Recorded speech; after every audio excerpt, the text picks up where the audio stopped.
From Daily Trust News Center, this is the News Hour. Tonight on News Hour, ruling APC delays inauguration of Presidential Campaign Council as former Commonwealth Secretary shuns Atiku's book launch. Lawmakers direct contractor handling Abuja-Kaduna Road construction to return to site. Central Bank of Nigeria raises interest rate to 15.5%. And on the international scene, Democratic Republic of Congo declares end to latest Ebola virus outbreak. Hello and welcome to News Hour. I'm Dashan Husseina Usman. And we'll begin with politics, where the Presidential Campaign Council of the All Progressives Congress is making moves to expand its 422-member list of power brokers tasked with the job to ensure victory for its candidate, Bola Tinubu, and his running mate, Kashim Shettima. The Director General of the Presidential Campaign Council, Simon Lalong, in a statement, said the need for the expansion of the list is to accommodate more stakeholders and interests within the APC family. Lalong, who is also the Governor of Plateau State, also announced the postponement of the inauguration of the council and the prayer walk earlier scheduled to kick off the campaign on Wednesday. In the meantime, former Commonwealth Secretary General Emeka Anyaoku said he was not contacted to be the guest of honor at Atiku Abubakar's book presentation set for launch on Wednesday in Abuja. In a statement he personally signed, Anyaoku said given the propensity to read political meaning in public association, he wished to remain non-partisan, but praised Nigeria will in 2023 elect people of proven competence and character whose mission is to serve national interest.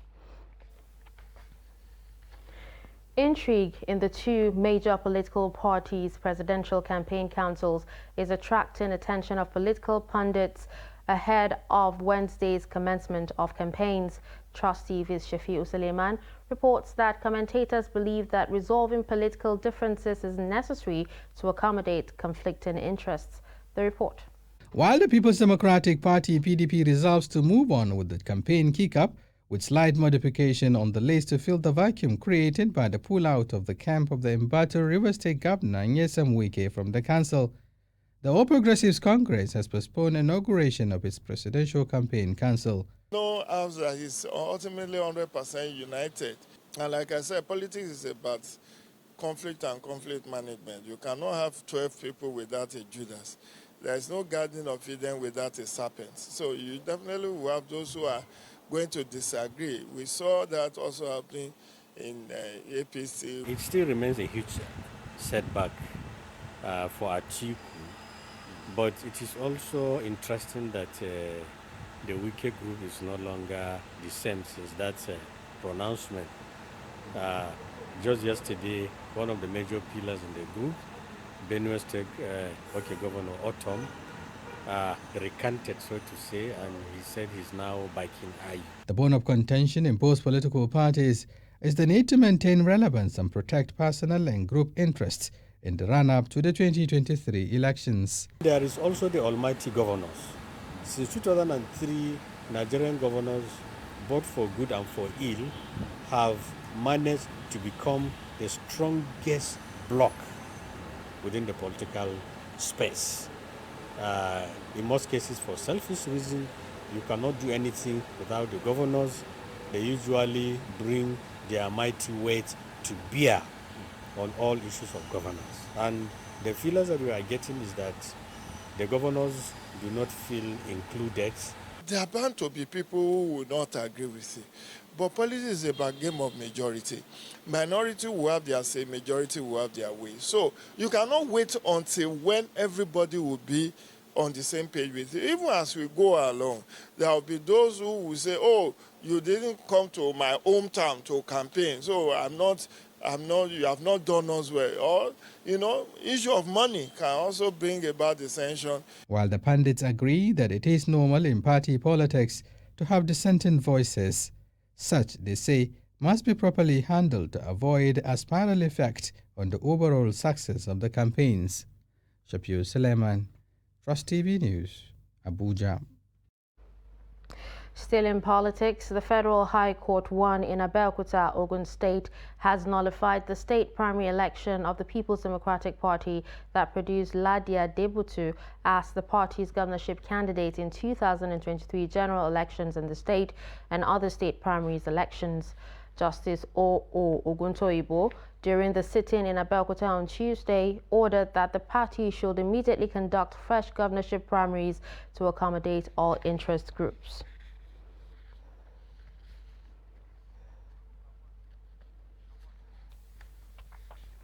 Social Democratic Party says it is the most credible and best prepared party to rescue the Nigerian nation from its present socio-economic woes, which has adversely affected all strata of national life.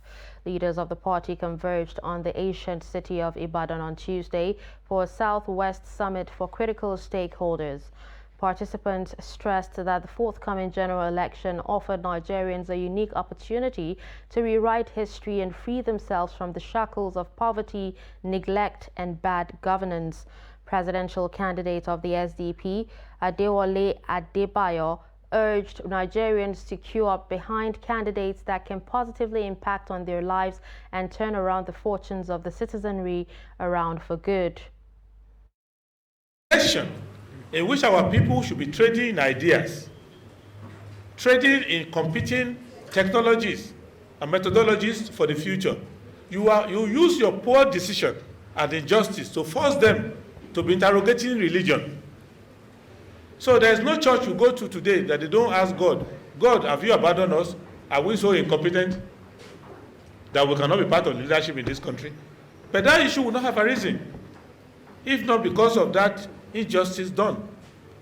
And if you say, well, it doesn't matter, every accumulation of injustice normalizes injustice. And a society that normalizes injustice will never know peace.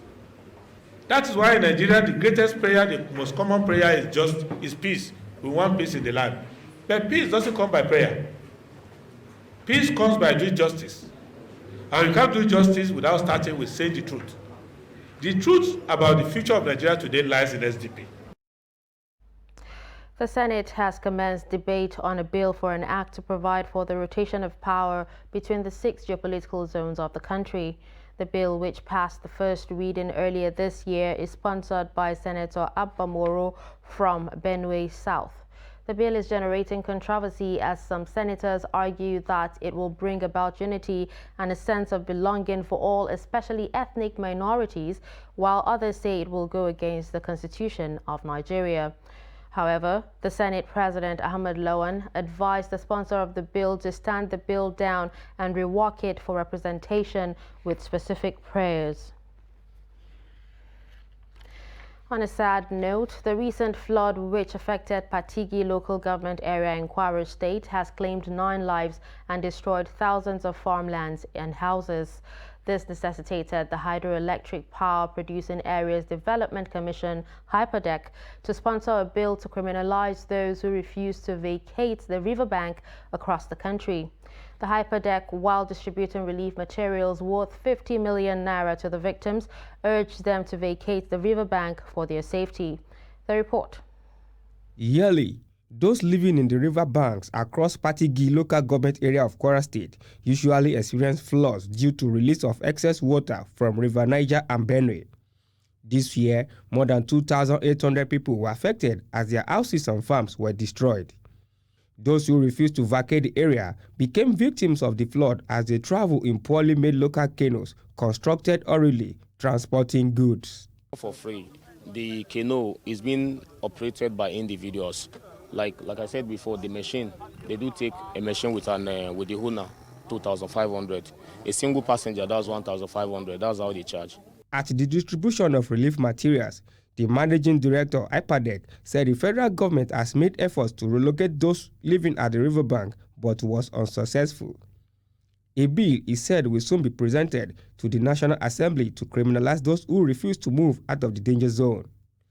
We have received a report of between 5 to 7 people that have lost their life so far. This year alone, yes. 5 to 7 people that have lost their life. From the need assessment we carried out before our intervention, we estimated the number of 1,200 households and about 2,800 people were affected, in particular local government alone. We have procured 1,300 mattresses, 500 bags of rice, 200 bags of bathing soap, 250 bags of washing soaps, and other detergents. We are going to use the senators from our zone, the House of Rep members from our zone, to help us pass a bill that will make people not to live along the riverine area for a certain distance of kilometers. One of the victims who appreciated the commission's gestures called on government to provide a permanent site for the victims so as to guard against future occurrences. It's affecting our farms, affecting our house, affecting all the goods that we are having. So now we just need the assistance from the government. The government should be assisting us to be able to giving us what we are required, where we can settle down our families. The government to supply, to help us what we can eat and what we can use to farm. Nearly 1,300 households were destroyed in the recent flood affecting 2,800 people. The National Emergency Management Agency has handed over additional food and non-food items to Jigawa government for onward distribution to flood victims in the state. The items were handed over to Governor Muhammad Badaru of the state by the Director General of the agency, Habib, in Dutse, Tuesday. While handing over the items, Habib said it is on record that Jigawa is among the worst hit states in the 2022 flood season.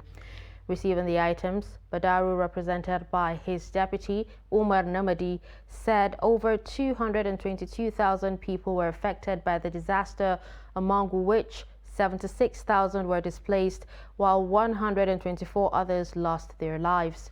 The governor, who commended the agency for the gesture, assured that the items would be distributed to the targeted victims.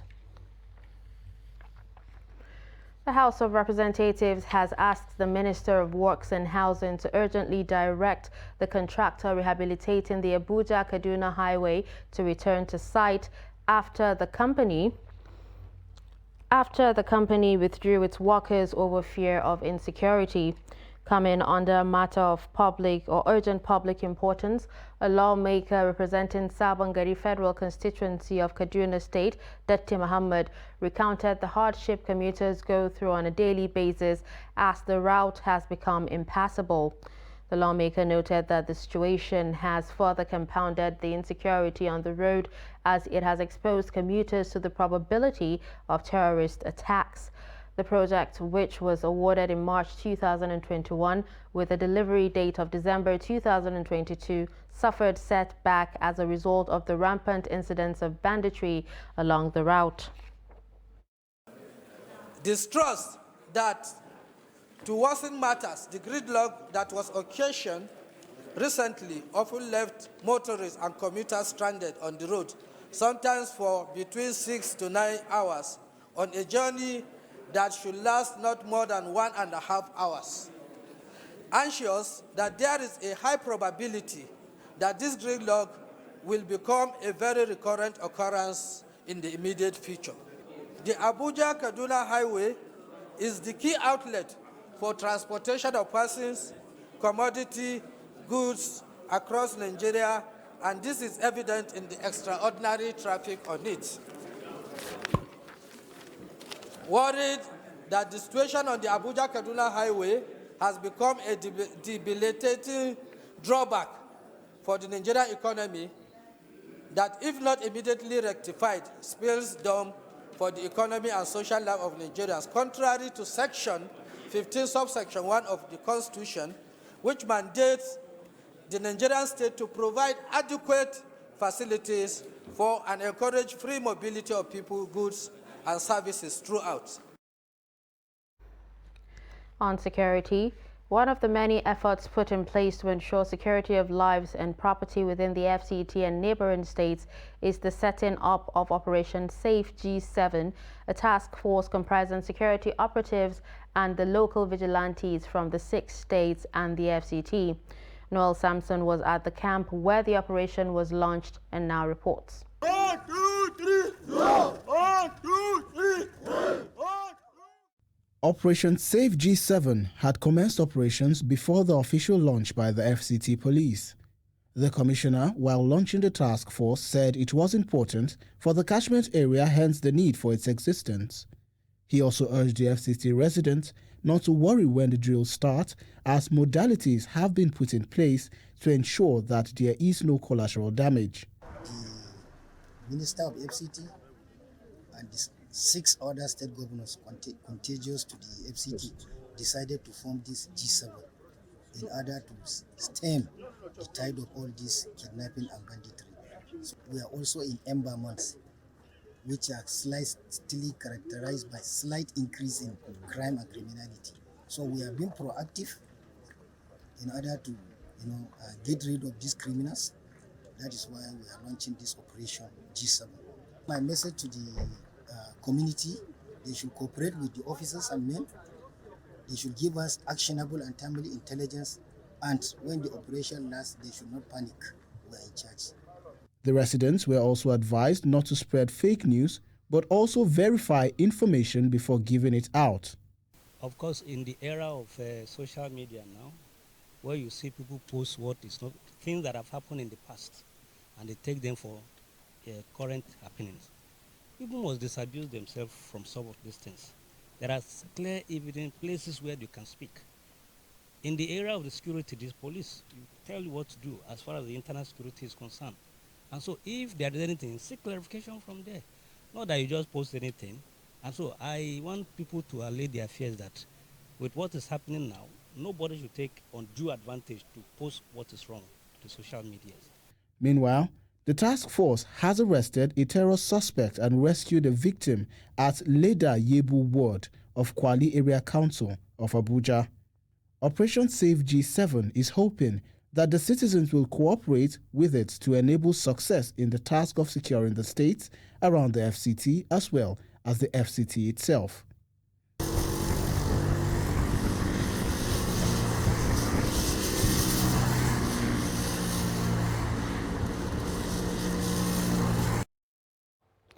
Troops of Operation Forest Sanity have rescued 7 people who were kidnapped by bandits in Bernangwari and Chikun local government area of Kaduna State. According to the Kaduna State Commissioner for Internal Security and Home Affairs, Samuel Aruwan, the troops came under fire from bandits while on patrol along the Bernangwari, Gayam, Kuriga, Manini axis. Aruwan said the troops returned fire and promptly subdued the bandits who fled into the forest, leaving behind the captives in their custody. The commissioner gave the names of the rescued victims as Joseph Ishiaku, John Bulus, Gloria Shadrach, and her 4 children, Jimre Shadrach, Jonathan Shadrach, Angelina Shadrach, and Abigail Shadrach. Still on security, gunmen have kidnapped the paramount ruler of Tal Chiefdom, Nanleng Yusuf Gotus, in the Pankshin local government area of Plateau State. Reports say the gunmen, numbering about 10, stormed the palace in the early hours of Tuesday and whisked away the traditional ruler. The police public relations officer in the state, Alfred Alabo, said security operatives are on the trail of the kidnappers in an attempt to rescue the paramount ruler unhurt. This attack followed a similar one that happened about 3 weeks ago when a businessman was killed in the community. Residents have, in the wake of the attacks, called on the state government as well as security agencies to stop the incessant assault. Now moving to crime. The war on illicit drugs is gaining momentum in Nigeria as the National Drug Law Enforcement Agency is leaving no stone unturned against the menace.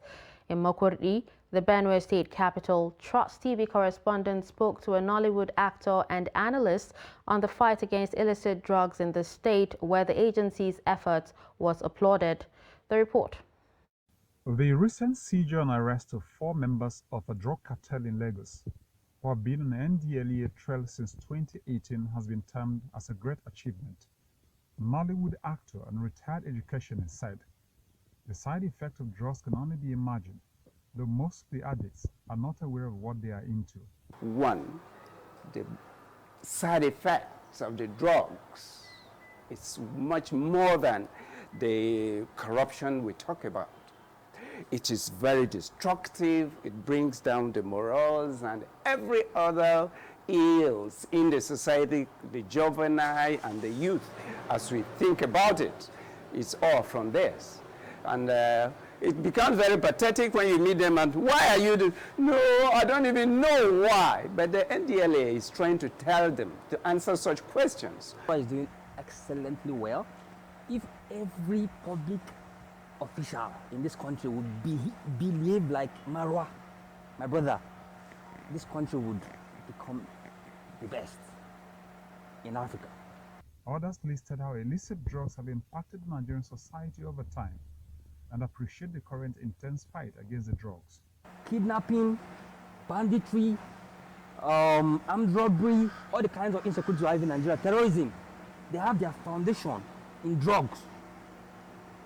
So this is a very critical aspect of fighting those insecurities in our country. These psychotropic substances, once taken, they alter the thinking of an individual, and if it is wiped out of the country, I believe half of Nigerian problems, which are youth oriented, will be wiped out. The residents are certain that the fight is winnable and that NDLEA will not relent. Dealing a decisive blow to the drug barons, to the drug on our streets, would ultimately reflect in our insecurity. So it's a good thing. I commend Buba Marwa. I pray for God to protect him. Under the leadership of a core disciplinarian that we know him, the retired general, it's going to be a success. It's going to be very, very successful because the institution itself, NDLEA, it's a worthwhile thing for the society. Whatever they need to be supported so that they will have an effective exercise to sanitize the society is just great. The cases of drug abuse have soared over the years, but with a renewed fight by NDLEA, Makudi residents are hopeful of a drug-free society someday. In the same vein, tougher times await drug barons and cartels operating in Nigeria if they fail to back out of their criminal trade and embrace legitimate ventures. Chairman and Chief Executive of the National Drug Law Enforcement Agency, Brigadier General Muhammad Buba Marwa, gave the warning on Tuesday while leading stakeholders to witness the crushing and setting ablaze of 1.8 tons of cocaine recovered by the agency from a warehouse in the Ikorodu area of Lagos last week. The report. According to the Director, Media and Advocacy of the agency, Femi Babafemi, the NDLEA had, in a well-coordinated and intelligence-led operation that lasted 2 days last week, stormed a hidden warehouse at number 6 Olukunola Street, Sholebo Estate, Ikorodu, where 1.8 tons of cocaine were recovered and 5 suspects, including a Jamaican, were arrested. Following the historic seizure, which is the largest in the agency's history, an order of the Federal High Court in Lagos was obtained for the public destruction of the consignment.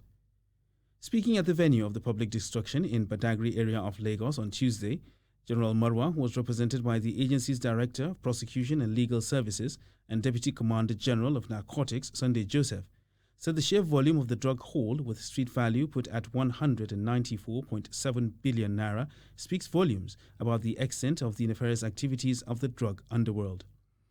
He said this had made it imperative for Nigerians to continue to support the NDLEA in the renewed war against illicit drugs. He said out of the 1.8-ton seizure, 1,828 blocks of cocaine will be crushed and set ablaze, while the remnant will be secured for the purpose of prosecution of the suspects who were brought to witness the procedure and sign the certificate of destruction. Marwa said the fact that the Ikorodu operation was conducted clinically without any skirmish or bloodshed is further testimony to the evolution of the NDLEA and its new capabilities, and a pointer to the fact that the game has changed in the war against illicit drugs. He expressed appreciation to the agency's international partners, especially the American Drug Enforcement Administration, DEA, that supported the cocaine syndicate bust, and the Nigerian military that provided additional firepower during the operation, as well as other law enforcement agencies that have been supporting efforts to rid Nigeria of illicit drugs. You're watching News Hour on Trust TV. Coming up after the break, how tricycles displace taxi in Kano. Do stay with us. As the 2023 elections draw near, remember, evil prospers when good men and women only wish for peace, but never take a step to make peaceful elections happen. Are you a father? Are you a mother? What are you saying to your children as elections approach? Have you warned them not to let themselves be used to cause violence? Have you explained to them what the consequences of electoral violence might be? Do your part to make peaceful elections happen. Talk to your children. Protect them from unscrupulous politicians who want to put them in harm's way, while their own children are comfortable at home, within and outside the country. Let's join hands to make 2023 elections peaceful. This message is from the National Orientation Agency, NOAA.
Trust TV, documenting the Nigerian story.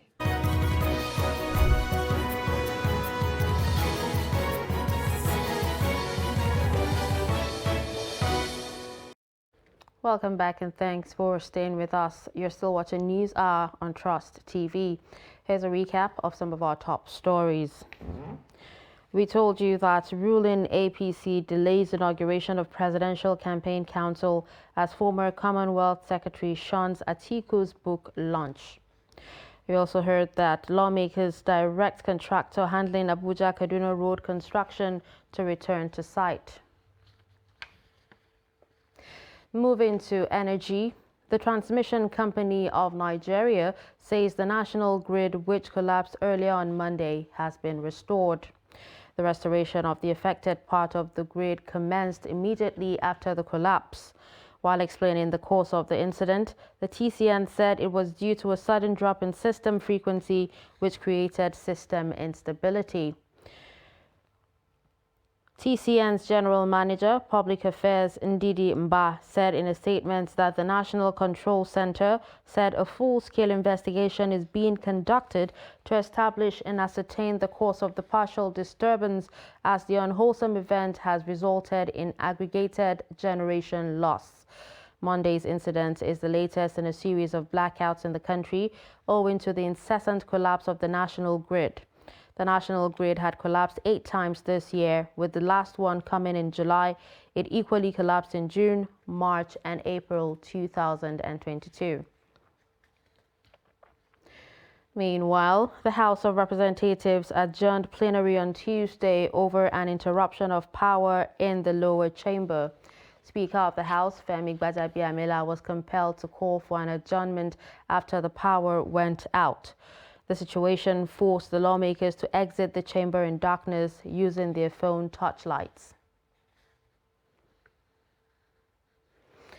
The Minister of Information and Culture, Alhaji Lai Mohammed, has reiterated that the unity of Nigeria remains unshaken. The minister re-echoed his position in Calabar after a command performance by the cultural troupe of the Department of Culture and Heritage, Cross Rivers Ministry of Culture and Tourism. The performance is part of the activities lined up for the celebration of the 2022 World Tourism Day being hosted in Calabar. Speaking after the command's performance consisting of dances and a stage play which centered on unity and indivisibility of Nigeria, the minister underscored the importance of peaceful coexistence in the country.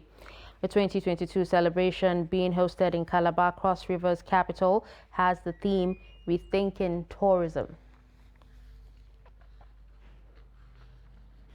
The National Industrial Court, Abuja, has struck out a suit instituted by one Umar Lawal, the president of the National Association of Nigerian Students, asking the Academic Staff Union of Universities to call off its 7-month-old strike and return to school.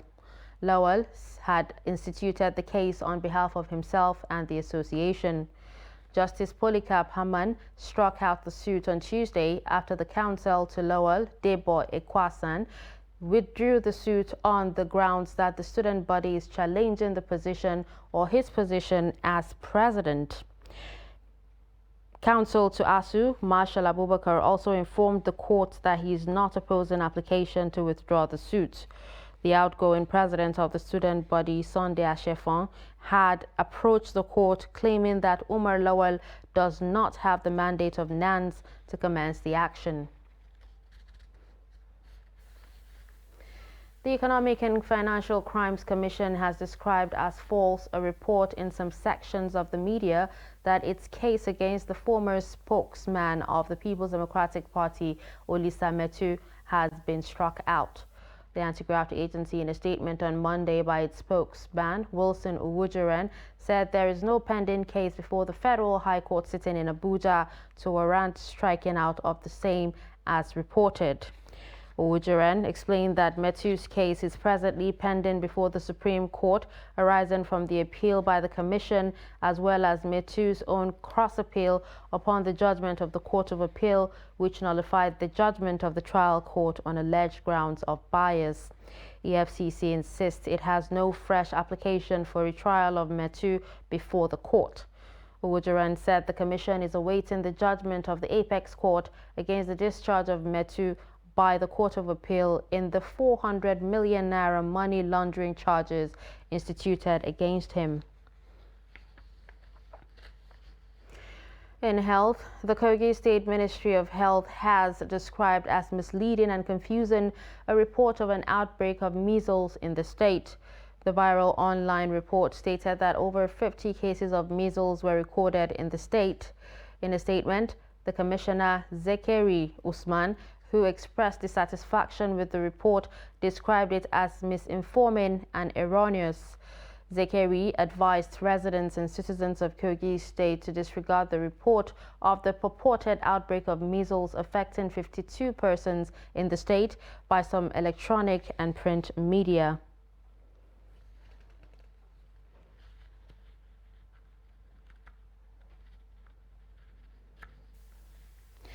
Two persons were killed while 8 others sustained injuries in an auto crash on Monday at Malam Tanko village on the Abuja-Kaduna highway. 24 other passengers involved in the accident escaped unhurt.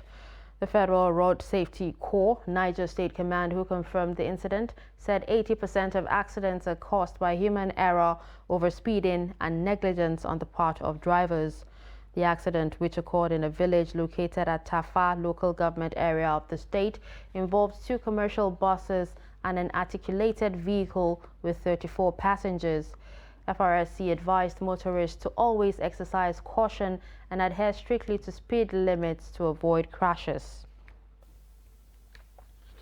On environmental news, the Kogi state government has banned the dumping of refuse in unauthorized places across the 21 local government areas of the state. The government said anyone found guilty will be jailed for 3 months or pay a fine of 25,000 naira. The Kogi State Commissioner for Environment, Victor Omafeye, disclosed this in a statement on Monday. He said the new Kogi State Sanitation and Environmental Health Law of 2022, signed by Governor Yahaya Bello recently, will be implemented with immediate effect. He warned the public to desist from dumping waste on the road median, public drainages, open spaces, or any unauthorized places besides the designated spots in the metropolis.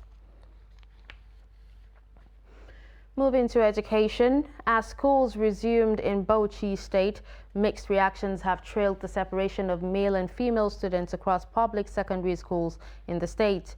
The development came after the Commissioner of Education, Usman Aliyu Tilde, briefed journalists on the outcome of the Executive Council meeting, which recently approved the action to curtail moral decadence in public schools.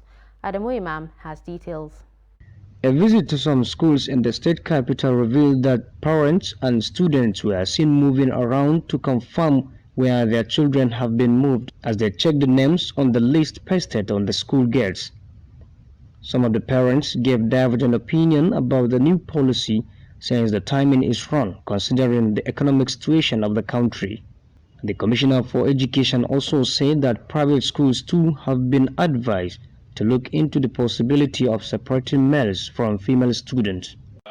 Grabbing her, almost every part of her body, in front of a blackboard will not happen in the university. You never see those things today. In fact, in the universities today, if you don't dress decently, you are sent out of campus. Not even doing this. But in the university, they are adults. They know how to do whatever they want to do. Honestly, as usual, whenever we got changes in government, there are changes in so many things. So, if we got changes in this aspect, I think it's not a strange thing. It's not a strange thing. So, I don't think it's something to be worried about.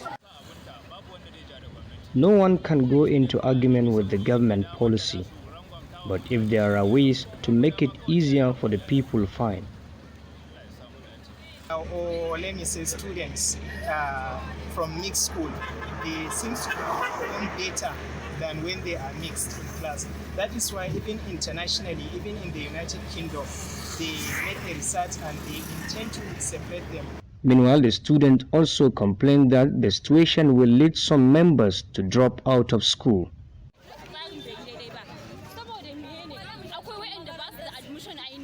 This policy is ill-timed and is not right for us at the moment, because some of us, they don't have their names on the registered list. So more than 10 schools were brought here. Some parents cannot afford to change our uniforms now. This is not right at all. We are calling the attention of the Commissioner of Education. Please, he should change this policy, because the change will affect our parents seriously. I think the authority should have a rethink on this matter.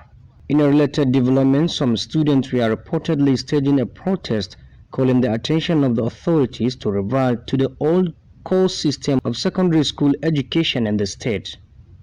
Adamu Imam, Trust TV News, Bauchi. A mass communication student of Ahmadu Bello University, Zaria, Muhammad Hussaini Yakubu, has appealed to the Bauchi state government to restore his stipend, which was stopped as a result of loss of sight. Muhammad told Trust TV that his appointment was terminated in 2019, soon after he lost sight in 2014 while he was studying veterinary medicine at the same university. Ado Musa completes the report. Muhammad Hussein Yakubu is an indigene of Toro local government area of Bauchi State and gained admission to study veterinary medicine in ABU Zaria, but developed retinal detachment when he was in 200 level, a development that forced him to leave the course for mass communication due to the practicals involved. He alleges that soon after the incident, the state government stopped his monthly allowances. According to Muhammad, those studying pharmacy, medicine, veterinary medicine, and other related courses are being given temporary appointments, and after graduation will be given a permanent and pensionable appointment. But his hope was dashed by the sudden incident. I got admission into Ahmadu Bello University, Zaria in the year 2012, studying veterinary medicine. During the course of my study as a veterinary medical student, I was receiving an allowance with the Bauchi State Government, Ministry of Agriculture and Rural Development. During the course of my study, when I was in 200 level, my sight developed a problem and I stopped seeing. So we have been moving from one hospital to another, from Shika Eyes Hospital in Zaria to Equa Eyes Hospital to Mekio Eyes Hospital in Lagos. But after all that, there is no any improvement. Muhammad, who is in his 400 level, appealed to the state governor to reconsider his appointment as he wasn't the cause of his problem, adding that the allowance is the only means to help him continue his degree program. Please, I'm appealing to my state governor, as the governor of Bauchi State, His Excellency Alhaji Bala Abdul Qadir Muhammad, the first citizen of Bauchi State, to please look into my issue. This allowance, since the inception, that is what I'm using to pay my school fees. I want to use that allowance also to complete my education. All efforts to get a response from the Bauchi State government were unsuccessful. With the appeal by both Muhammad and his mother, they all hopeful that the Bauchi State government will look into their plight. Ado Musa, Trust TV News, Jos. The Armed Forces Command and Staff College, Jaji, has held a remembrance anniversary for the 165 victims who died in the ill-fated NAF 911 crash in 1992. The staff and students of the college were on that fateful day returning to Jaji from a tour of naval formations in Lagos State. The remembrance event had in attendance top military officers and families of the victims. The report. The faces of these widows show how grieved their hearts are as they remember their loved ones who died in NAF 911 aircraft that crashed 3 minutes after takeoff from Murtala Mohammed International Airport, Lagos, killing 165 passengers on board on the 26th September 1992. The commandant of the college says the unfortunate accident brought an end to the lives of promising officers. The unfortunate incident brought to an abrupt end the lives of some promising officers with very bright futures in the armed forces of Nigeria and some allied nations. The armed forces of Nigeria indeed lost a generation of middle-level officers. It was in service to the nation that these noble officers and men that we remember today left the comfort of their homes and units after being posted to serve in the college, as well as being nominated to attend the Senior Course 15. Threats were led at the cenotaph in memory of victims of the 1992 crash.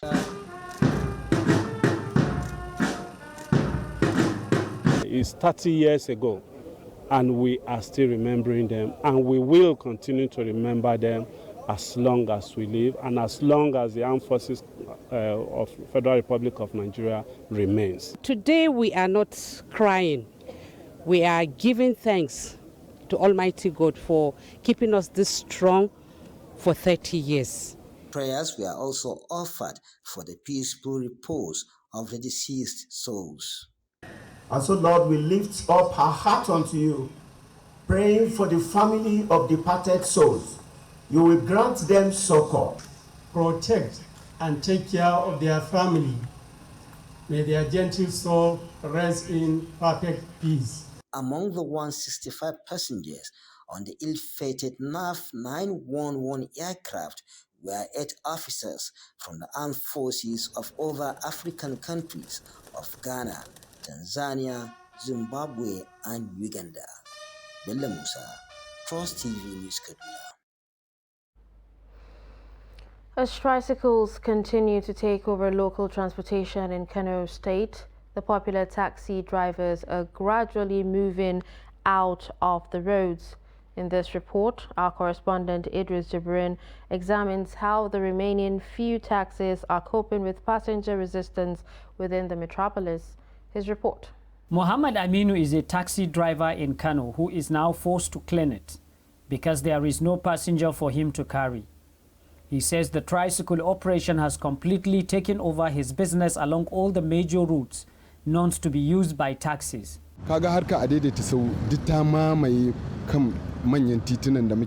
You see, tricycle has taken over all the major roads we follow. And these roads include BUK Road, Zoo Road, Zaria Road, Meduguri Road to bypass, and Rijiyar Lemu are the major roads we follow.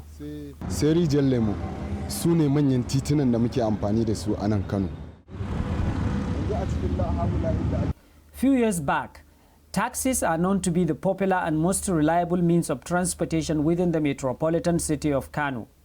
But with the advent of tricycle, popularly known as Adaidaita Sahu in Kano, this means of transportation is rarely seen on major roads of the states. We are indeed the backward. Now you see, this taxi is mine, but there are no passengers. Even this cleaning you see me doing is because I have no choice. I could not go out because even if I did, there are no passengers.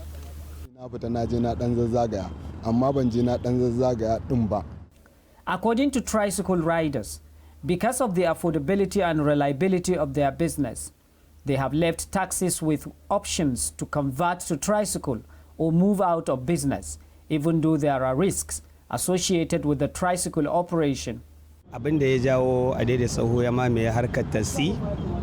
Tricycle took over taxi because the passengers prepare to use it. It is the only means of transportation since the ban of motorcycle that can take you to any part of Kano State, no matter how narrow the area may be. Although taxis still exist in some parts of Kano metropolis, but where it's known to be their major bus stop, are taken over by tricycle, the number of which keeps increasing virtually on daily basis. Idris Jibrin, Trust TV News, Kano. You're still watching News Hour on Trust TV. We'll be right back.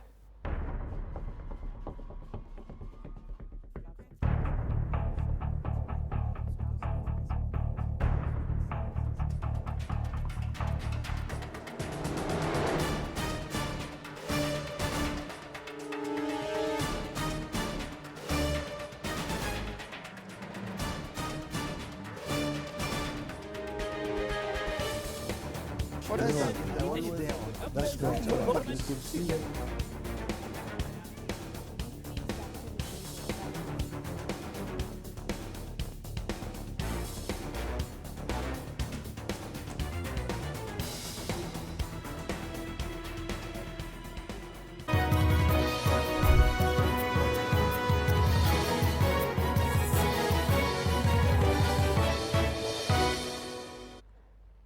Welcome back. Still ahead in business, Central Bank's Monetary Policy Committee has raised the benchmark interest rate by 150 basis points. The committee held its 287th meeting on Tuesday at the Apex Bank's headquarters in Abuja. The decision is in response to the latest inflation figures by the National Bureau of Statistics, which showed that the CPI had hiked from 19.64% to 20.52%. Chamunda Bank reports. Many experts had speculated yet another hike in the MPR since the NBS released its latest figures, while those speculations proved to be right as the committee unanimously made the decision to respond to aggressive inflationary pressures with equal measures of aggression by raising the benchmark interest rates by 150 basis points. In summary, the MPC voted to 1. Raise the MPR to 15.5%, retain the asymmetric corridor at plus 100 and minus 700 basis points around the MPR, increase the cash reserve requirement ratio, CRR, to a minimum of 32.5%, and 4, retain the liquidity ratio at 30%. Emefiele also disclosed that the CBN will implement aggressive cash reserve requirement CRR measures by mopping up liquidity from commercial banks by Thursday. He therefore sounded a note of warning to banks that they should fund their accounts immediately. We have increased the CRR, and we expect that this decision at this meeting must be seen to be potent and must achieve the effect that the MPC thinks it should achieve. What is the message? We expect that all the banks in Nigeria must fund their account by Thursday, 48 hours, because we will debit them for CRR.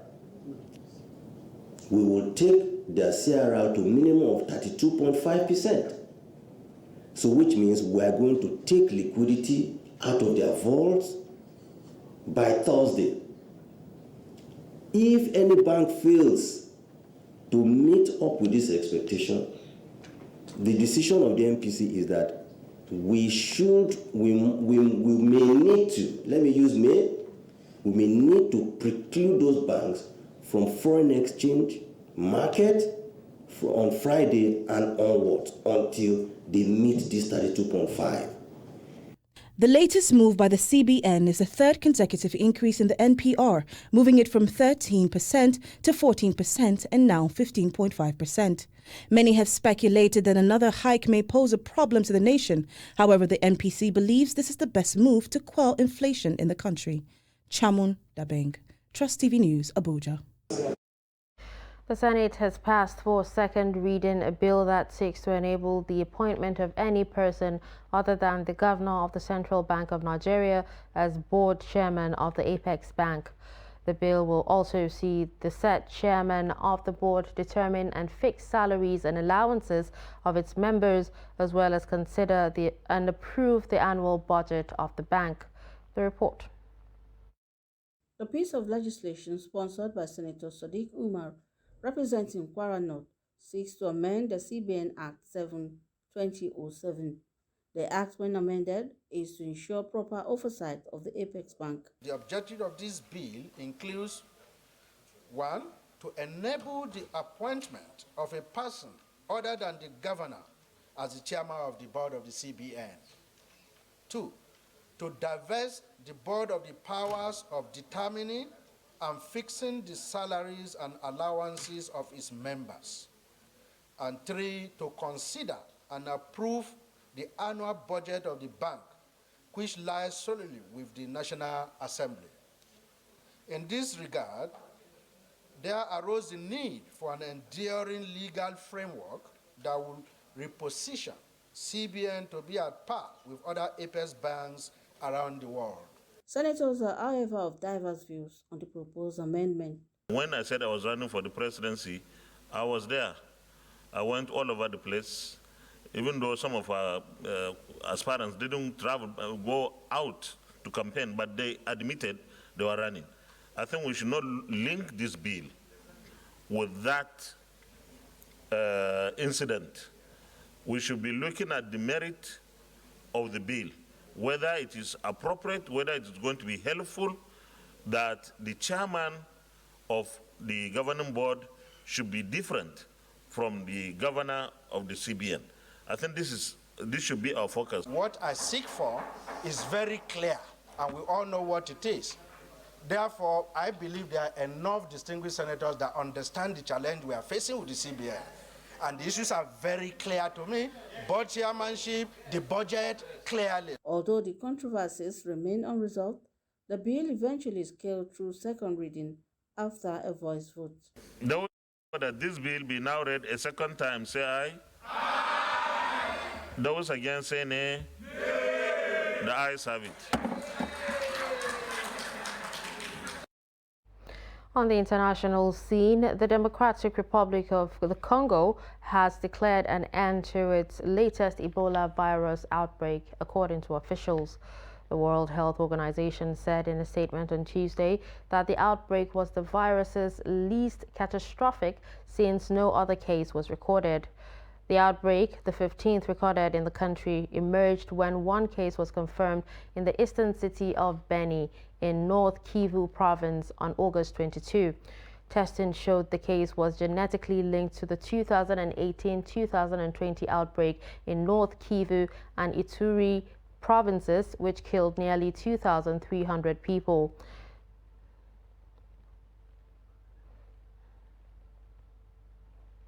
And finally, we have Adeni Ajishafe standing by with sports news.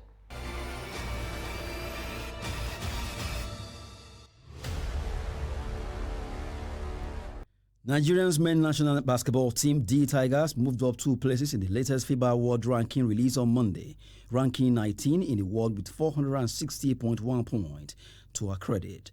Nigeria retains #1 spot in Africa, with Tunisia taking a huge leap of 7 steps to rank 20 in the world with 447.5 points and second in Africa.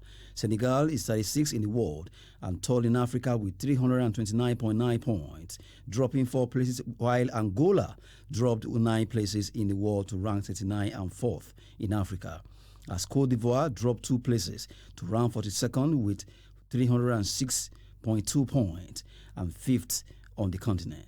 The top-ranked team in the world remains United States, but their ranking points are now less than 2 above Spain. The #1 spot will be at stake during the last 2 windows of the FIBA World Cup 2023 qualifiers. The USA falling out of the top spot has never happened before since the inception of the FIBA World Ranking.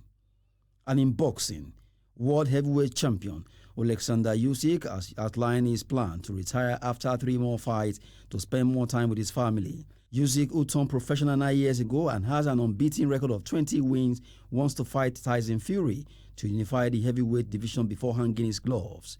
Usyk said it would be great to fight with Tyson Fury, Canelo Alvarez, and a farewell fight at the National Sports Complex in Ukraine. With the fight between Joshua and Fury now off, everyone is expecting Usyk versus Fury for the undisputed championship, which for many years has not occurred in the heavyweight division.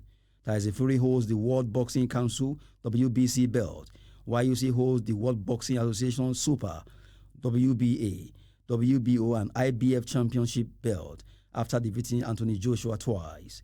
Alexander Usyk became one of only 3 boxers to have unified the cruiserweight world titles and become a world heavyweight champion, joining Evander Holyfield and David Haye. That's Sport News. I am Adeni Ajishafe.